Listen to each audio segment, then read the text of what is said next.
pag-interpret ng scripture. Alright? Kaya yung mga nangyayaring mga dilubyo na yan, hindi yan parusa ng Diyos.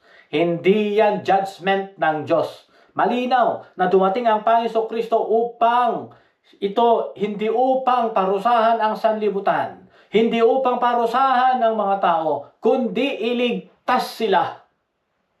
Tapos may magsasabi ngayon na pinaparusahan ng Diyos ang mga nadidilubyo, nakakalamities, mga dinadaanan ng calamities. Ibig niyong sabihin, ang Pilipinas laging pinaparusahan ng Diyos kasi laging binabagyo, laging binabaha. Ganun ba yun? Hindi po mga friend. Kasi nga, ang mga nangyayari sa ating paligid ay meron ding parte o part ng tao kung bakit dumaranas sila ng mga ganun. Yung tinatawag na consequence. Alright? Consequence. Bakit maraming namatay sa lugar na yun? Bumaha, tapos maraming namatay. Alam kasi naman ng mga tao na bahain ang lugar na yon. Gilid ng dagat, gilid ng ilog, tapos nagsipatayuan sila ng mga bahay doon. Siyempre, kapag nagbaha, kapag tsunami, siyempre maraming casualties, maraming collateral damage kasi nga ang nature, ang natural law, yan ay wala tayong kalaban-laban kasi nga batas din ng Diyos yan. Kasi Diyos ang naglagay, Diyos ang lumikha ng mga nature. Ang nature, ang batas ng kalikasan. Alright? Alam mo na nasa paanan ka ng bundok, hindi safe. Tapos magpapatayo ka ng bahay doon, paano kung nag-landslide? Kapag nag-landslide yan, matatabunan ka talaga. Alright? Kahit ka pa banal, kahit ka pa pastor, kahit ka pa ministro o pare, alright? Kung hindi mo ni-respect ang law of nature, hindi ka sasantuhin yan.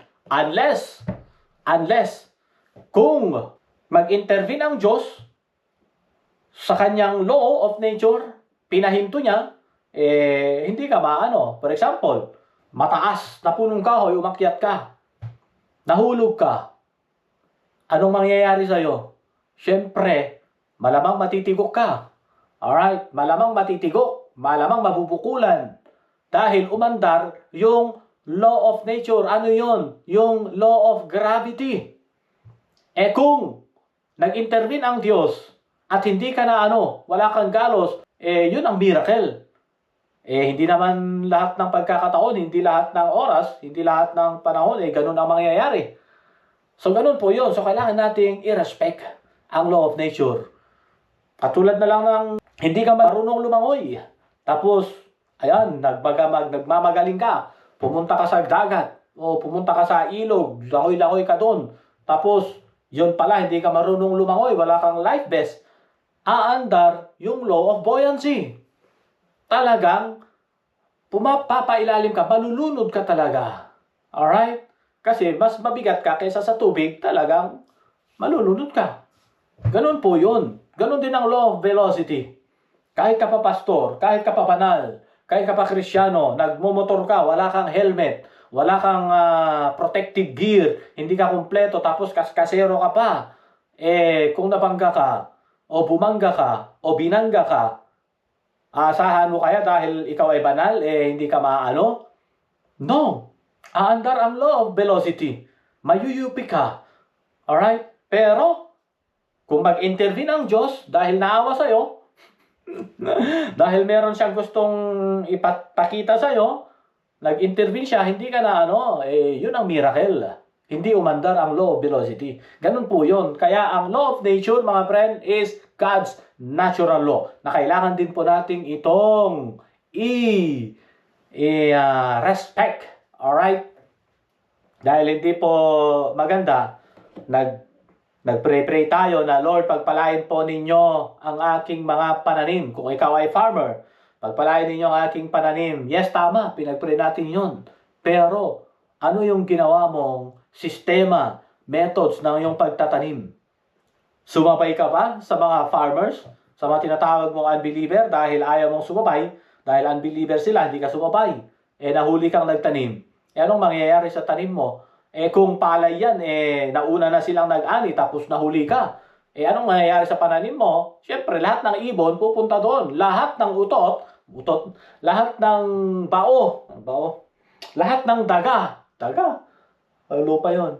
Lahat ng rats, alright? Rats na lang. Lahat ng rats pupunta sa iyong bukid. Siyempre, aatakihin nila kasi ikaw na lang yung natira. So, kailangan mong tumiming. Timing ang tawag doon. Alright? Nagtanim ka, alam mong tagtuyot, nagtanim ka pa rin. Dahil sabi mo, anak ako ng Diyos. Alright? Meron akong faith. Anak ako ng Diyos. I-bless ng Diyos ang aking pananim. O sige, subukan mo. Unless papakinggan ka ng Lord, i-exempt ka sa law of nature na mangyayari na hindi siya tag-ulan, alright, mabubuhay yung pananim mo, uulan siya, miracle yun. Kung hindi nangyari, di ba? Di ilalagay mo pa ang Lord sa kahihiyan. Dinadala mo pa, kinakalagkan mo pa ang pangalan ng Diyos sa kahihiyan. Dahil sinabi mo, born again ka, o sinabi mo, Kristiyano ka, banal ka, meron kang Diyos, pinag-pray mo, hindi tumalab. Siyempre, kahihiyan yun sa'yo at maging sa Diyos na pinagtitiwalaan mo. So, kailangan natin talagang i-respect ang law of nature because the law of nature is God's natural law. Alright? Meron pa. Nagpre-pray tayo ng good health. Tapos, hindi naman tayo nagda-diet. Hindi naman natin sinusunod kung ano ang hinihingi ng nature na kailangan mong mag-diet. Kailangan mong kumain ng tama. Tapos gusto mo healthy body. Tapos kain ka naman ng kain ng taba. Kain ka naman ng kain ng cholesterol. Puro buffet, puro unlimited. Anong mangyayari sa'yo?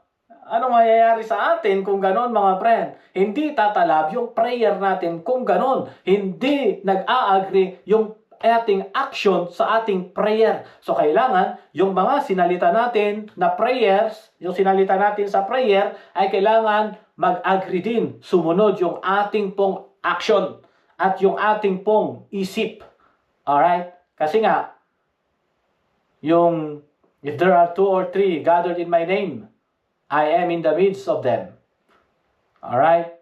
Kung mag-a-agree itong isip, yung salita, yung kilos natin sa iisang goal na inline sa kalooban ng Diyos, ay tiyak 100% mangyayari yun. Yun yung faith. Alright? Yun yung faith. Dahil faith without works is dead. Sabi nga, faith without work is dead. May faith ka nga, nag-pray ka nga, pero yung action mo, hindi sumusunod sa pinag-pray mo. Yung isip mo, hindi sumusunod sa pinag-pray mo. Walang effect yun. Effect ang tawag doon. Alright?